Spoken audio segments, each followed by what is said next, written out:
Greetings and welcome to Mount Olympus. I am Hercules Invictus, and at this point in time, I'm proud to be in the company of our scholars from the edge of time, Nicholas Diak and Michele Brittany. Greetings and welcome. Greetings, Hercules. How are you? I'm doing quite well, and I'm looking forward to your retrospective of Bella Cortez. Yeah, we'll be I think on our next couple episodes with you, we'll be going through different movies that she's in. Tonight we'll be starting with Vulcan, Son of Jupiter. Mhm. But I guess before we get into that, do we have any life updates or other cool stuff going on? And you always do. Huh? You always do have something going on. So We usually do. It's a little slower start this year just because we're working on the big projects, her Mummy book and my Emmanuel book. So, like short term, you know, stuff. Not so much is going on. It's been hunkering in for the big stuff, but Yeah, I I think so. yeah. I did want to share this though. We were at a toy convention in early February. It's our first time being at a con in a long time. And it's like 90% Funkos there. But there was a guy who had these toys from a company called Marks. I had never seen these before. It's their Warriors of the World line. Isn't that box wow, awesome? that is awesome. From like the late 50s and 60s. Very They're retro. basically, yeah, totally retro. I mean, they're basically army men. They're about the size of plastic army men, but I had to scoop up the Roman ones because, they're kind of cool. I've only opened one of them because they're kind of brittle and the tags are not tags, the flaps are like very interlocking and I don't want to rip them. But I just thought they were so cool and neat and cute. So that was my treasure find was these. I mean, they had Viking ones and other ones too, but I went with Laelius and Tiberius and Marius. A whole bunch of S's. Very cool. But it counts as peplum stuff because it's as seen on TV. Oh yeah, that's totally peplum. Oh yes, that makes it so legitimate. It probably means there's a commercial out there somewhere about these. There might be. They're also hand painted. Mhm. Like Nick said, they're a couple inches, maybe 2 or 3 inches tall, but they are hand painted. And when we were looking, he had a few examples of them out, so we were able to see them. And it comes with a little informative card as well as on the back. There's a little blurb about I think each character. I don't remember how much should you pay for those, just out of I curiosity. think $10 a pop. Yeah. So, I got one open. oh, yep, here we go. Yeah, that's the old school type of flaps. They're locked, so it's not. They're harder, especially when you're trying to keep things nice. This is the pre-Apple era, Uh-huh. because we were all taken with Apple's product packaging, and how efficient it was. Same deal, only many decades earlier. See, a little old, a little brittle, but look at this guy. Look at that champ. That is awesome. Isn't that? Yeah, and here's his little card and stuff on the back that's his bio, but rawr, it's so cool. So I got a couple. Will you be displaying those or using them for role play or both? Displaying at some point because we're still getting settled. I mean, we've been buying display cabinets now, but behind me will be a display cabinet of statues and stuff, and I'll probably put these in because they're so cute. Now, we have a local gaming store, and we went in there recently. Sorry for the cat tail. One of our kitties must be involved in our little adventures here. I hear you. But Nick happened to come across in the sales bin Sands of Time and Gold. It's an Egyptian role-playing book. Yeah, it's for a game called Lex Arcana, which I've heard of, but I've never played. But this is some, supplement for it that's Egypt antiquity or something. But hey, 50% off. You can't pass that up. Yeah, we don't know how to play it. And I mean, for me, it's, while I might not end up playing it, the artwork is, very pretty. Inside, that's just the front inside cover. But then getting a chance to read a bit more about, you know, what their mythology is, how much do they use from what is real and, or, you know, that we're familiar with versus, here's another piece of art. There you go. But, you know, an opportunity to read how they interpret and mediate the mythology into a game. So, yeah, I'm looking forward to digging into this. But it is a historical fantasy role-playing in a Roman Empire that never fell. Dun, So, dun, dun. yeah. Anyway, thought that would be an interesting read. And this is called Lex Arcana? Lex Yes. Arcana. Yeah, Lex Arcana. Yeah, I Lex can look that Arcana. up. Yeah. I know, Humble Bundle, they did a whole bunch of PDFs of that series, I think a couple months ago, where you pay $10 and get like 20 PDFs of that RPG. I wonder if it's still going on. We'll have to look that up. Yeah. I guess the last Peplum acquisition, again, not much project stuff going on, but acquisition-wise, I got the soundtrack to the Conan TV series. Yes, I have that too. That is awesome. It's a fun. I never saw the TV series, but I'm a big Ralph Muller fan. I mean, not just from Gladiator, but Universal Soldier and other films. He was a guest singer in one of my favorite bands called Inomine, and but yeah, I think he looks like a pretty good Conan, if you ask me. So I didn't put two and two together that when this came out was when Hercules and Xena is out, and this is basically a Conan cash grab of the Hercules Xena phenomenon at the time. So Well, so this came out in the 90s? Yeah, later Late 90s. Okay. Actually, it's a little bit more involved than that. The folks okay. who made Hercules and Xena originally wanted to make Conan and Red Sonja. Uh-huh. It fell through in the negotiations, so they didn't get to do it. So they decided to do Hercules and Xena. Oh. And then some other folks came along and Conan. Did Conan. When Hercules and Xena were doing well, of course, as you said, it's probably a cash grab. It's like, hey, we could have been that. Yeah, it was nice little. Anyway, the DVD box set of it is way out of print and mondo expensive, so I'll have to be on the hunt for it to get a good deal because I wouldn't mind watching it. I think it might be fun. So It's actually good, and I believe that I have the DVD set, but I believe that it's also streaming online. I've come across episodes occasionally here and there in my net travels or my web travels. Oh, I could see it probably on Amazon Prime or something, but I'm a physical media guy. I gotta have it in my paws. Me too. Yeah, same here. I guess that's really about it. So should we segue into Vulcan, Son of Jupiter? So yeah, we're gonna be looking at the different Pepla, starring starlet Bella Cortez, and we're gonna start off with Vulcan, Son of Jupiter. And before I start, the version we're looking at is the Joseph E. Levine version that is greatly faded, cropped, dubbed. Doesn't look that great.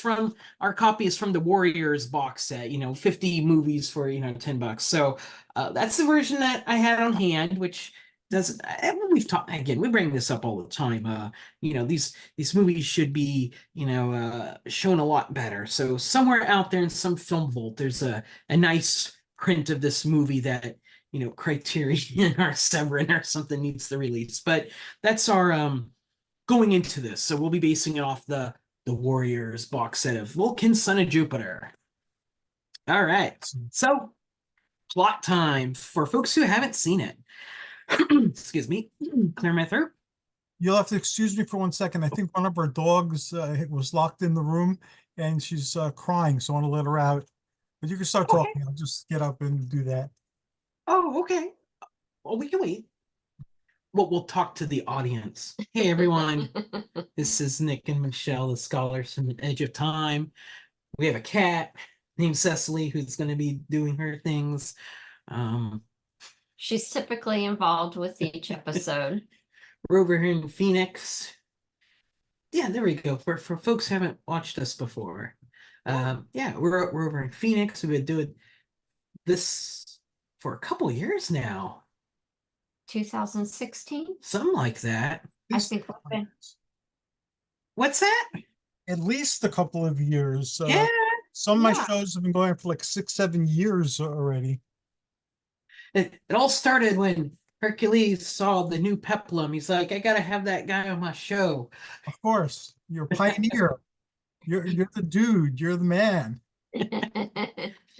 Well, that's new peplum. This is old school, old Italian style peplum. So here we go.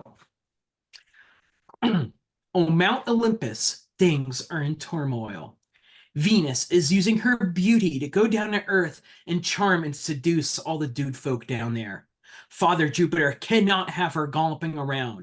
This goddess needs to be tamed by a husband, and there are only two deities who are qualified to do so: Mars, god of war, and Vulcan, god of fire. While working in his forge, Vulcan is baited into a brawl by Mars, and Jupiter intervenes and punishes them both. Mars has had enough of his controlling dad, and so he and Venus escape to Earth with the help of Pluto, where they ally themselves with Milos, king of the Thracians. The goal: they're going to build a giant tower to Mount Olympus and overthrow Jupiter. So Vulcan in pursuit is stabbed by Pluto and left on a beach on Earth. There, Athena and her siren friends, the daughters of Neptune, happen upon his injured body, where they pluck him up to take care of him. However, their quest to do a good deed is short-lived, as they are captured by the lizard men and imprisoned. The daughters of Neptune come up with a plan. Among their friends is the short-statured Geo, whom they give a conch to. Geo is able to escape, blow the conch, and is greeted by a Triton who takes him to Neptune. Geo, with the aid of some Tritons, break back into the prison, free Vulcan and the daughters of Neptune. Vulcan and Athena make their way to Neptune's underwater kingdom, where Athena does a belly dance for Vulcan.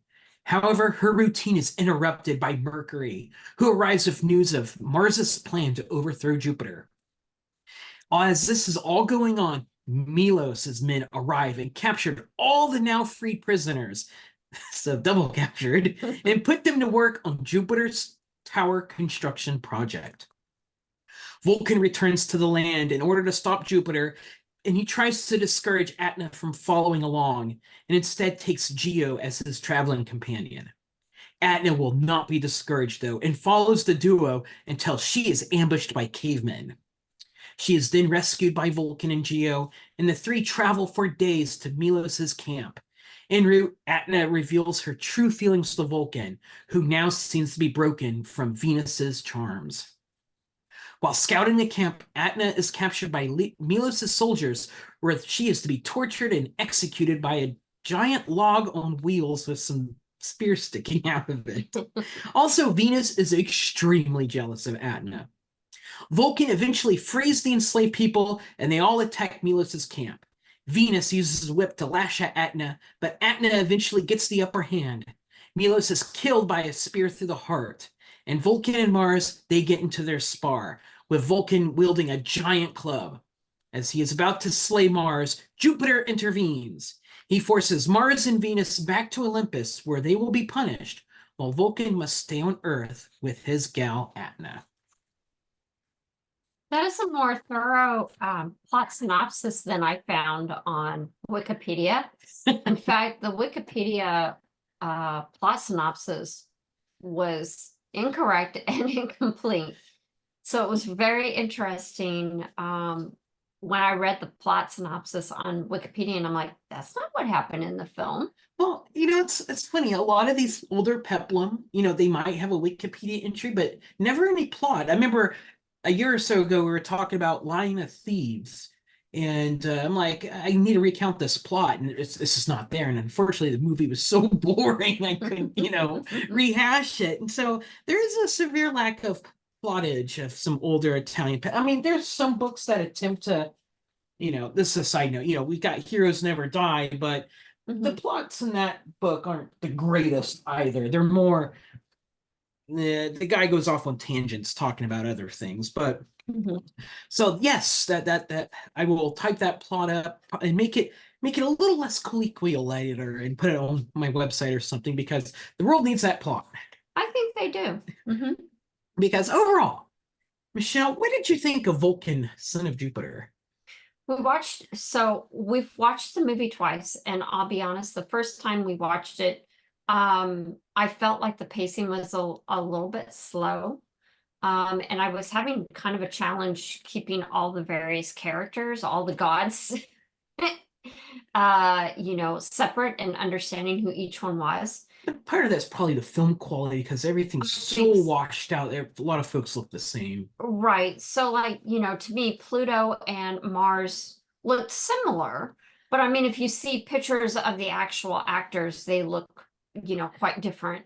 But again, like you say, the film quality, doesn't help the movie. But the second time we watched it, I definitely had it sussed out who everyone was, and it was definitely more of an enjoyable watch. Just saddened by the fact that, we watch these films, and it would be so wonderful if some boutique, Blu-ray company would come along and really clean these up, because Restore. yeah, and restore them. Like we were talking about, if we were in a theater back in 60 or 61 when the film came out, and what it would have looked like on screen, and how beautiful the colors would have been. And I didn't think the dubbing was all that bad actually, but the colors were washed out Well, and compared cropped. to, back in October, we watched Hercules in a Haunted World, and Yeah, that's a restored film, and it's gorgeous to look at, and of course, part of that's Mario Bava, but the oh sad thing sure. is a lot of the peplum back then on the big screen probably Mhm. looked, comparable. So, yeah. Yeah, and I think that, this adds to the canon, this film adds to the canon of, peplum stereotypes, tropes that are used, and yet also being kind of innovative with some of the behaviors of the women, and I know that we'll touch on that.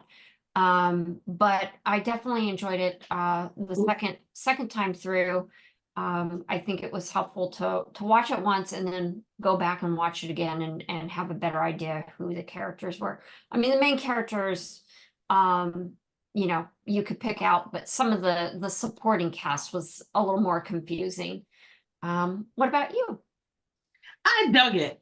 I like the film, even though every character in here that is not a daughter of Neptune, that includes Bella Cortez, who we talk about, are all extremely unlikable. But Oh, you that mean Jupiter? no, Children of Jupiter? no, Children of Neptune. Oh, okay. Because those are all the siren ladies, Mhm. that Bella Cortez is, in charge of, Atna's in charge of.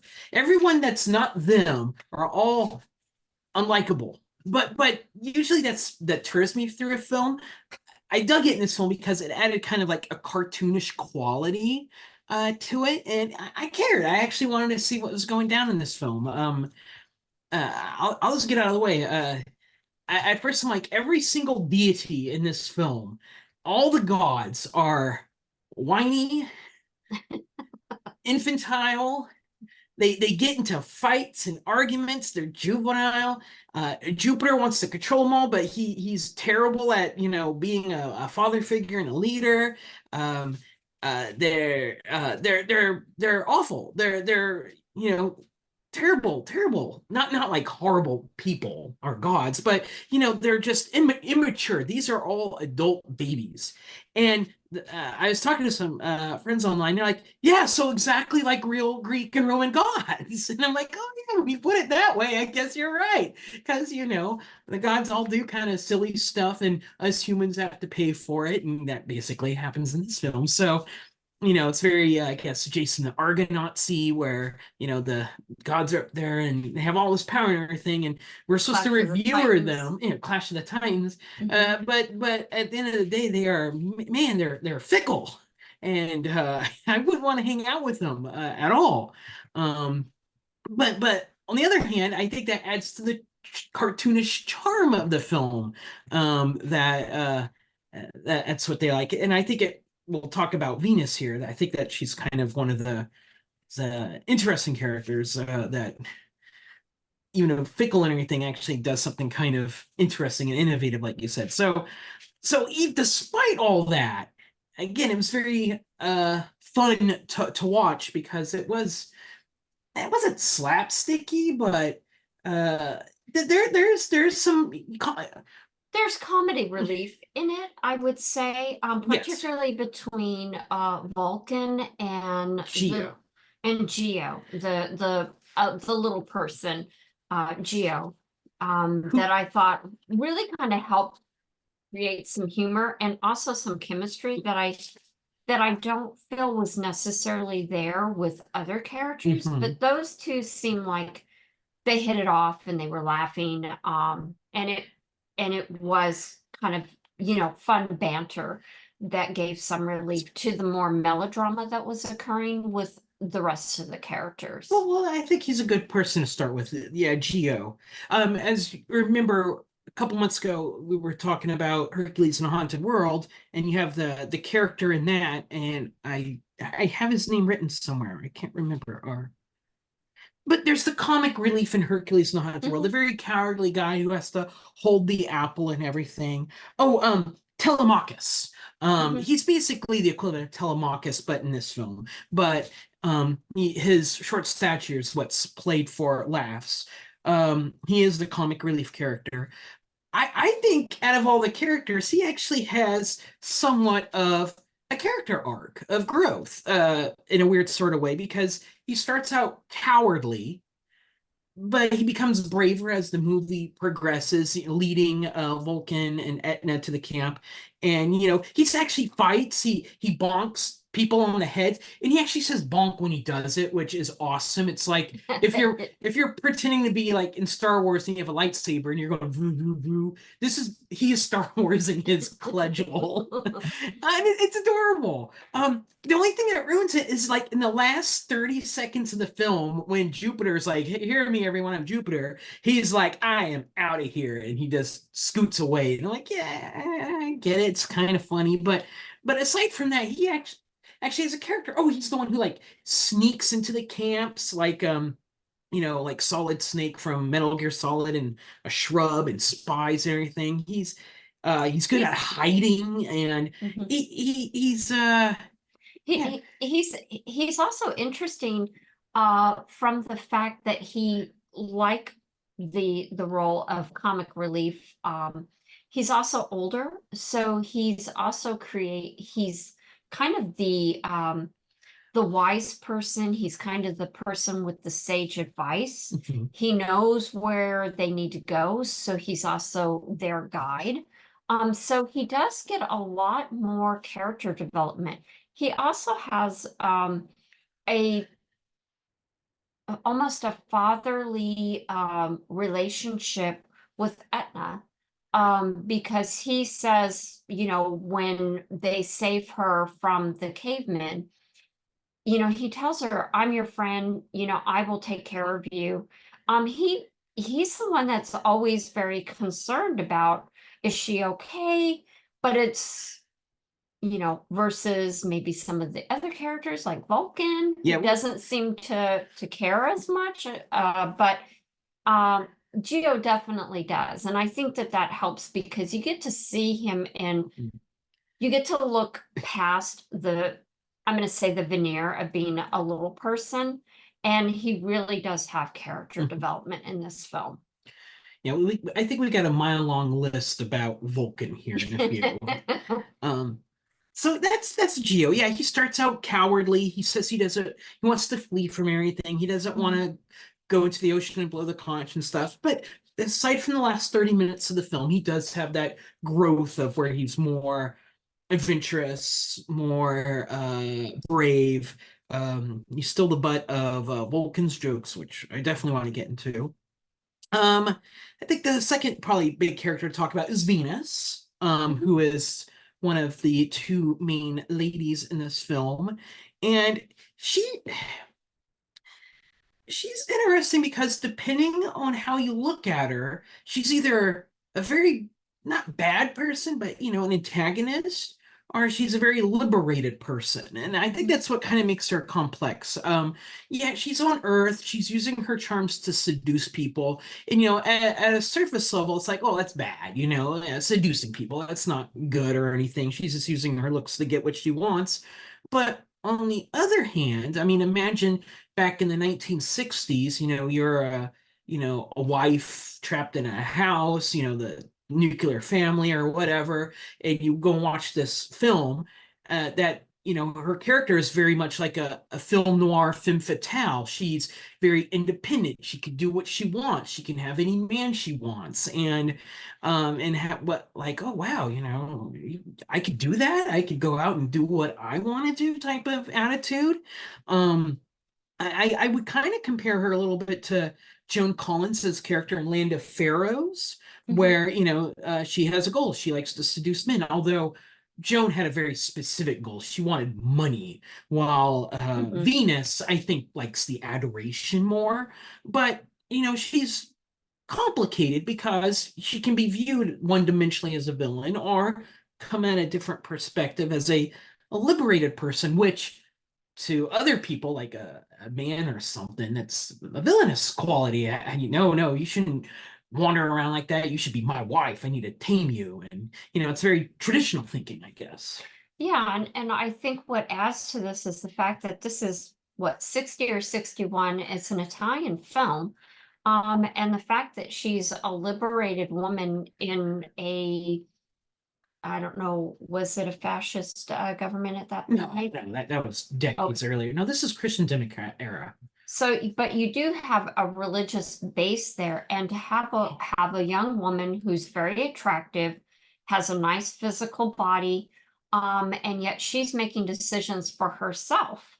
And she's definitely, when you juxtapose her with Juno, Jupiter's wife, who is definitely more of the traditional wife, who says, oh, she needs to be punished for her wicked ways, she's immoral and things like that, versus Venus, who is making decisions for herself. Well, and Jupiter tries to make decisions on her behalf, such as, you must marry Vulcan or Mars, and that's what's got to happen and stuff. He's trying to impose his will on Venus as well. And, she doesn't, I mean, she'll take any man because she's Venus, but, how dare he tell me what to do? I want to do what I want. And if I want the king of the Thracians, I can have him too.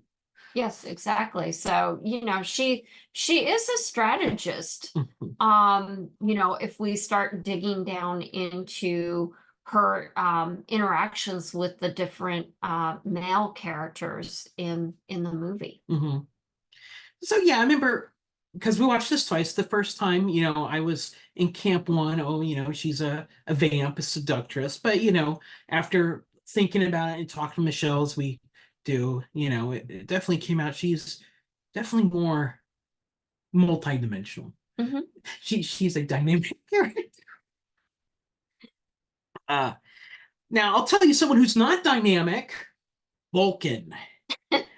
Okay, so Vulcan, he is our hero and our strongman of the film. I'm gonna flat out just say this. He's a jerk. He is not a likable hero. He's mean, all right. I don't think he means to be mean, but he is mean. To Geo, he carries Geo around like a handbag, kicking and screaming. He belittles Geo quite a bit. Like, why did I follow you? You don't know what you're doing. He's indifferent to Etna, and even Etna calls him out on his BS. They have their scene together, and Etna's like, "You've been mean to me these last couple days, and how dare you?" And he doesn't apologize or anything. He just says, "Give me some sugar, baby." Basically, the equivalent to that. Etna is too good for Vulcan. All right, we'll put it that way. he's just like we started this off with, that the gods are infantile and juvenile and fickle and stuff. And He it's falls indifferent. in indifferent. Mhm. He definitely is, more so than Venus that we just talked about, who I think actually has goals. Vulcan is, I think he's a more rational one, which is interesting, but he's also cold and, like we were saying, indifferent. And even though Etna does this beautiful dance for him when they're in Neptune's court, he's he doesn't, stone-faced. he's stone-faced through it. And I mean, she did a lovely dance, unfortunately that was interrupted, but it's seductive, it's beautiful, and yet he doesn't seem to have any reaction. And I know we've read some things that say that there's a lack of chemistry, and through no fault of her own, it just seems like he's doesn't react to her. And I don't know if that's part of, God of Fire, but I would have thought a little differently Well, about that. Well, the guy who plays him, and I don't remember his name. I thought I wrote it down. He's from Iran. He's in a couple other peplum. He's much better in Ulysses versus Samson versus Hercules. He was in that one? Yeah, I think Oh, he's okay. Samson. It's been a while since I watched that for the cat essay I did. He's a little better in that one, because in this one he looks far off. There's the scenes like the stone face scene where Bella Cortez is doing this very erotic sensual dance, and he's just like, I mean, even when Mercury comes in, he's all fawning at her and everything, and she is just too good for him. That, and he's also he's the strong man of the film, and I can't tell if this is powers coming back that he lost or something, but he starts off in the film not powerful. He gets captured and put in a prison. He has, shackles and a bar on him, and he can't escape.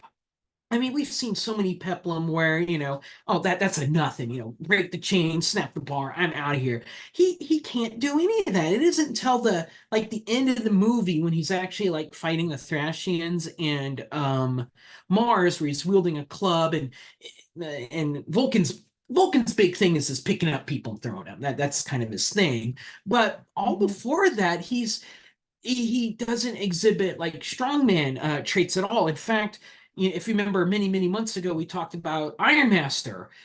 He's at that level of the hero in Iron Master, where he doesn't do anything heroic or strongman-y. Now, I was taking it that maybe after Pluto stabbed him and went to Earth, that maybe he lost some of his godlike powers and they're coming back as the quest goes on. If that's the case, that's fine. Yeah, maybe they could have like leaned into that a little bit more. And so, we don't know what kind of editing has been done Right.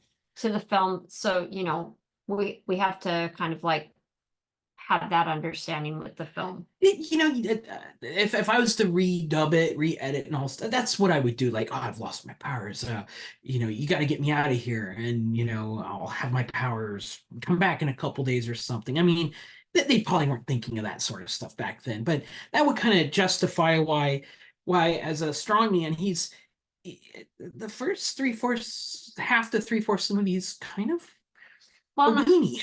Well, and I do remember that when he is captured after, well, they say ascend to Earth, but to me, I figure Mount Olympus is up there, so Yes. Ascending down to Earth. Well, they're building a tower up to it. Yeah. So, there is the comment that he's weak from maybe that journey, because, instead of the way that Mars and Venus went, Pluto stabs him and he falls over. So he probably, maybe, we didn't catch it. Maybe it was a little too subtle that I'm going to say forgotten.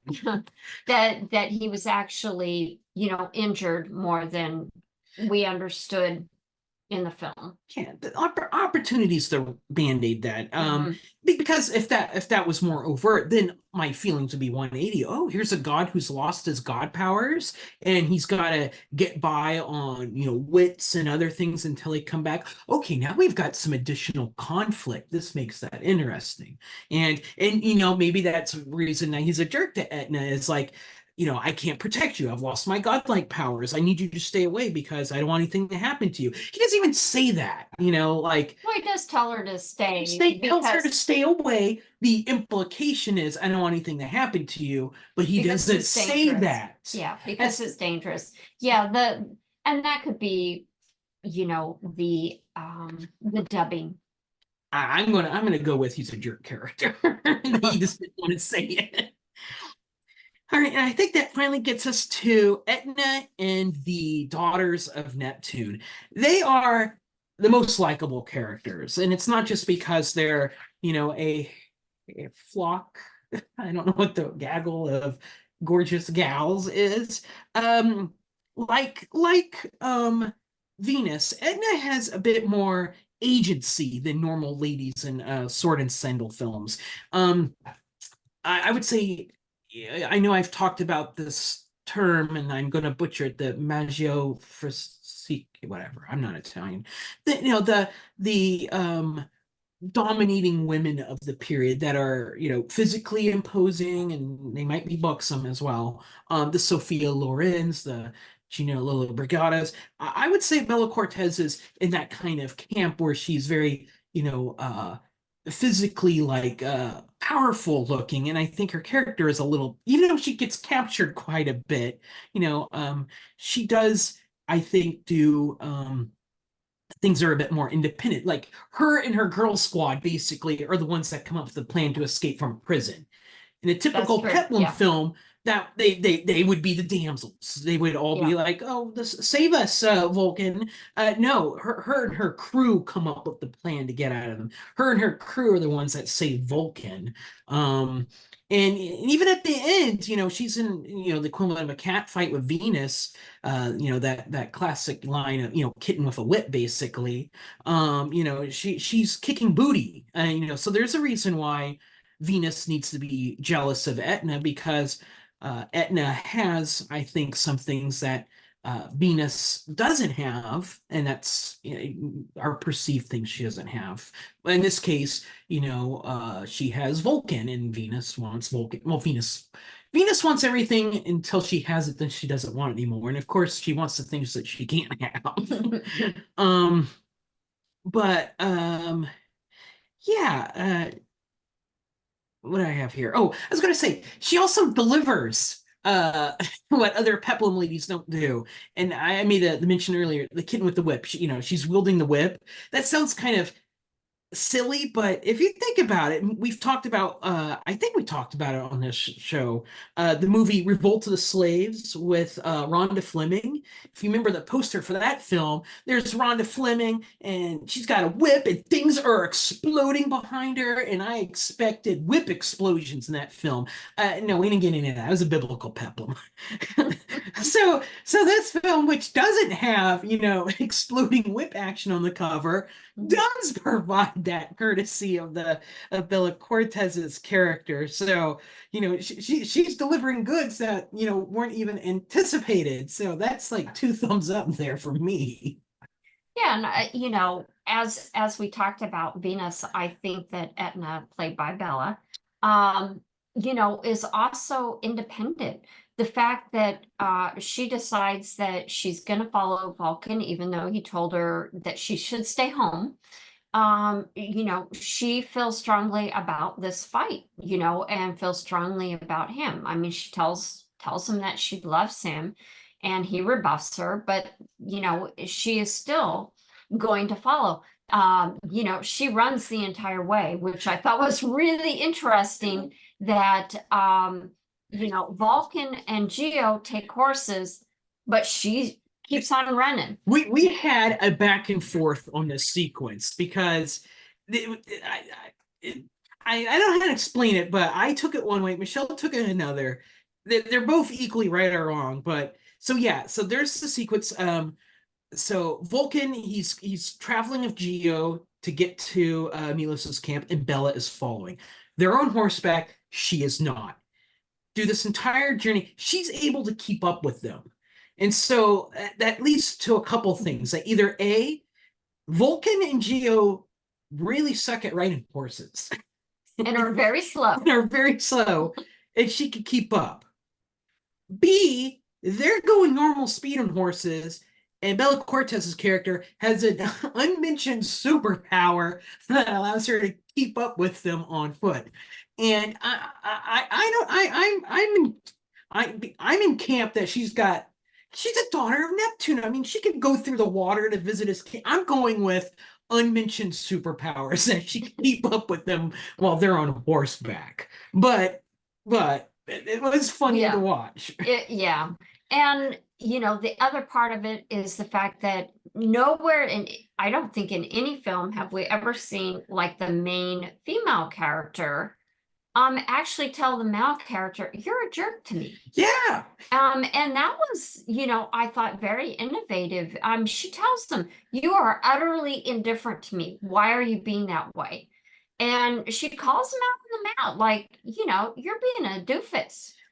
Quit being a jerk to me." I think the only time you would ever see that in this period before would have been We maybe lost your sound there. Oh no, can you hear us now? No, now it's back. Okay, for a while, Okay. the sound, so no, I would say that the only time you probably saw that type of thing was maybe with the film Fragiles, a film noir, a decade or so earlier, where maybe the main detective guy who's fallen for the femme fatale, leaving his wife or his girlfriend behind. She's like, "You don't love me anymore. You're trapped in her web or something." That's probably the only thing I could think of that may have had that type of sequence that she has, but that's also because film noirs are a bit more forward thinking in their thing. So Well, that's why I think this is an interesting film and definitely worth the time looking at it, because you do have two very strong female characters. You have Etna, you have Venus. They're their own women, and particularly in a genre which is typically dominated by men. And then you've got these two very strong female characters that allow you to see kind of a different picture of that particular time, because I'm sure there was women back then that had those kind of qualities about them, and they're stories that have been lost to antiquity. But here we have a narrative that actually allows us as women to engage in this genre in a little bit different capacity through Etna and through Venus. I think Bella Cortez's character of Etna, the way her role is written is trying to reel her in and shoehorn her into a more traditional peplum lady role of you're the belly dancer, you're the damsel, you need to be rescued. And certainly those things happen, but I do think she brings something else out that doesn't just behold her to those standard tropes, that she does add that element of the independency that the Venus character has, for instance, that we talked about earlier. Well, and I think that's what makes this interesting for having those characters, because you are kind of going outside the box and looking at characters that you would not normally get to see, and seeing them in a complex light, which all characters have complexity, and they're going to react certain ways depending on the situation. And sometimes there isn't something they can do. She got nabbed while she was at the river, and she had to wait to be rescued. Could she have done it herself? Maybe, but she was right next to the tent, so it was a little kind of hard for her to be able to rescue herself through circumstances. But I think that's what really makes this movie interesting, is that we do get those more complex female characters. We get a diverse representation that we might not normally get. And I think we had that with one of the Mark Forst movies, where you get to see a more down to earth, a more kind of peace-oriented character. That it was was it he in Hercules versus the Mongols? I Yeah, think it's that where one. he starts out way more like relaxed and at ease and more wanderlust, and he's just kind of chilling. And just helping people, you know, because he's an altruistic type of person. And I think that that's what made this more interesting for me, particularly in the second watch through, to really kind of dig deeper into you know, Etna and the Venus character, and you know, juxtaposing that with your Juno, the Jupiter's wife, and then also Etna's friend, who is also kind of a strong character, but she doesn't get a whole lot of time on screen. But There's she's lumped actually, into the yeah, children of Neptune. yeah, Well, the three characters that have the most, I'm going to say, development, are interesting, are dynamic, is Venus, Etna, and Geo. Two of them are ladies, one is a short person. Everyone else is a dude, and they are, you know, either generic or they can't act or whatnot. We were talking like, okay, oh, the guy's name is Rod Flash. I mean, that's not his real name, but and when I had to turn my notes over to see it. He was in Hercules, Samson, and Ulysses, and he's much better in that. But he is. I just don't think he was a good actor in this. You bring in Mark Forrest, you give him the intensity that he had in, you know, Son of Stone, and I think he would have a better Vulcan. I mean, he's the god of fire. He should be thunderous. What's that? Fiery. Yeah, he should be Yeah. fiery, and you know he's easily. I mean, one of the beginning sequences of the film is, you know, Venus comes in, chats him up a bit, and he's trying to be like, I don't like this woman, but I kind of do, but I'm gonna be stone faced about it. But you know, she's working her charms. Then you know, Mars comes in, and Mars like, I like that shield. Well, that shield's for Achilles. Well, I'm going to take it. And he just totally baits him, you know. So, and then they have a fight where they just, you know, it's a total kid fight because again they're infantile and it has to be broken up by Daddy Jupiter. But this shows that Vulcan is just as juvenile and he's you know, emotional, which can be fine, but you know, for Vulcan, the god of fire, his emotions should be more, you know, I don't want to say rage, but more powerful, commanding, dominating, heroic, instead of he's a weenie. And again, and that's too good for him. She's too good for any of the gods in this film because again, they're all infantile. She needs to be put into well, I guess we're just gonna have to watch another peplum that she's in to see if she gets a better dude. maybe so. That's about it. Other than that, just aside from that, it's still a classic peplum. We got our strongman. He's, even though he's not good at escaping things, antiquity setting. There's not one but two slave revolts in this film, so you get double your money of slave revolt. I think the last note I want to end on is Mars's great plan to build a tower to Mount Olympus and climb it. Oh, yes. This tower is lame. We were trying to figure out how much time passed in this film, and we think maybe a week or so tops. And even if that's the case, the tower it looks like matchsticks about to collapse on itself, and it's not impressive. They've obviously didn't put any work into this tower. You're treating your slaves bad. They're gonna build a bad tower for you. But Well, let me interject Yeah. real quick, because Etna's friend was doing everything that she could to advise the slaves that had been captured to go as slow as possible. that's true. That's true. So they obviously, you know, hit the mark because the tower was, I don't know, I'm gonna say like 15, 20 feet off the ground, or, you know. That's being height. generous. But I also think we were trying to figure out, and I was sure in the first watch through, they said that it was like 2 months.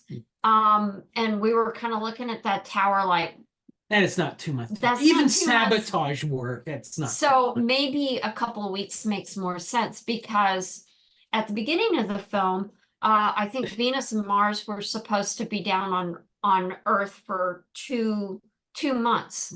So I was always thinking, well, if you just wait it out, you can get back up to Mount Olympus after 2 months. But you know, they were rebel rousers. Yeah.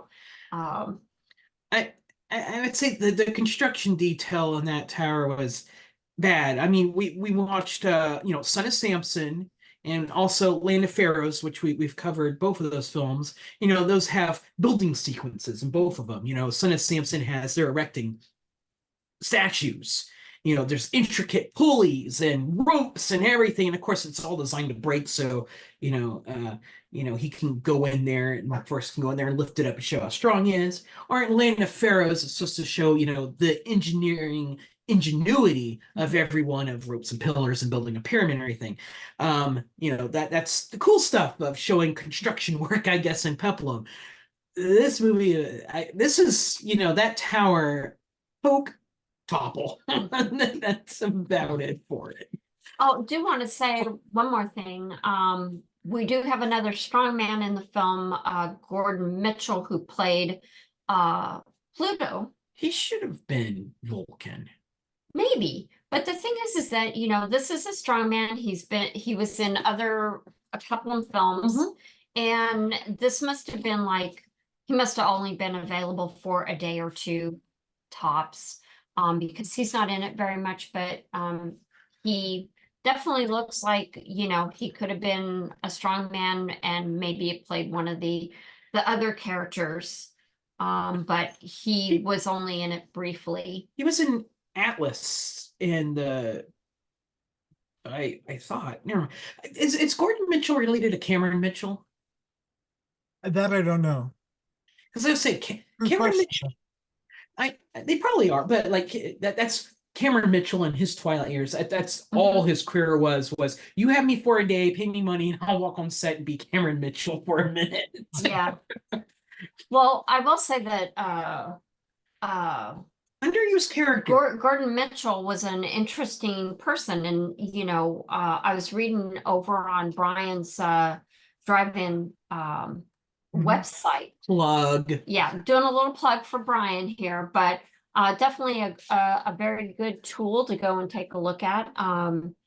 But he does have a write-up and did a nice little bio about Gordon and the fact that he was a teacher and went to school and kind of like a Dolph Lundgren character, actor who, has his doctorate in chemistry or whatever.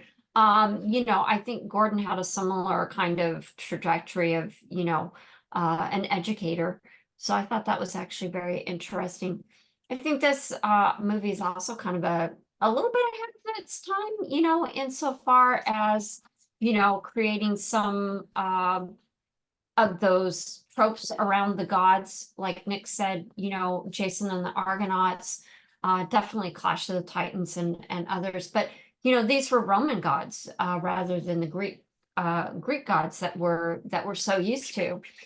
So I thought that was actually kind of a nice change. And the very last thing is it was filmed partly in Iran. So we do not have the waterfall scene that we have in most Peplum films. That infamous waterfalls that they use everywhere. I was actually a little sad that they didn't make an appearance because there's waterfalls in this film. Yeah, but not those. But it actually made for a little bit interesting, different locale. Being partially filmed in Iran, it gave a little different feel to the movie, and I thought that was a good choice. If it was in a good print with proper color, we'd probably see a very vibrant Iran. Yeah. But at the end of the day, I poked a little fun at some of the stuff. I enjoyed it. I liked Vulcan, Son of Jupiter. The three, standout characters is obviously, Bella Cortez is Etna, Venus and Geo. Everyone else is not worthy to lick their sandals clean. Wow. That's the start of a new rating system. Here we go. How many sandals? Well, thank you. That was awesome. And I was remembering the film in bits and pieces you were describing it, and I have that 50 movie set too, so I'll dig it out and watch the movie again. And I've been trying to convince Brian to convert his website into a series of coffee table books. Uh-huh. Oh, that'd be cool. You should. Yeah. Even though Oh, it's digital, you know, you need a book. Yeah, yeah, even if he did it digitally and then people, sell it and then people can print it off if they want. But yeah, yeah, he has so much great material and he had a bunch yes. of pictures of Gordon Mitchell either on set or behind the scenes that I thought was actually really cool. I just wish the pictures were a little bit bigger, but I thought it was actually it's always a great resource and definitely worth taking a little look-see-loo at it. Now, how can people enter the world of the scholars from the edge of time? Or the worlds, because there are many. There are many. Well, I have a website that I don't keep up regularly, but it's michellebrittany.com. I do have a Amazon author page as well. And I am on Instagram. And if you are very interested in seeing our 8 kitties that we have, it's House of the Mooncats. So Cecily is one of the 8 stars on that little Instagram account. You always have to be part of these, don't you? Yeah. And you? Oh, I'm at nickdiak.com.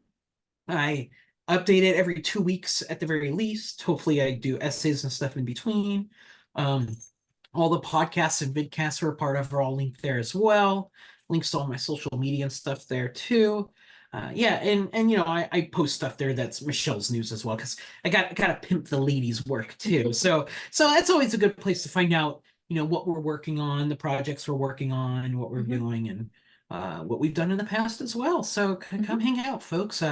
I'm very gregarious, so definitely reach out, email, social media, and all that stuff. Awesome. And I have some projects starting in the next few months that I will talk to you both about, see if you're interested. It involves everything from peplum in outer space and science fiction to being an Egyptian scholar on our Pernateru Temple show that's starting very soon. Oh, cool. So Very nice. it's always a pleasure to be speaking with both of you, and you're doing amazing things. And I'm impressed. I'm phenomenally impressed. Thank you so very much, and have a wonderful evening. Well, have a wonderful rest of February, and we'll see you all next month. Great, and happy belated Valentine's Day to both of you. And to you and Althena too. Thank you. Good night. All right, cheers. And good night, those who tuned in. This should be up on YouTube by tomorrow noon.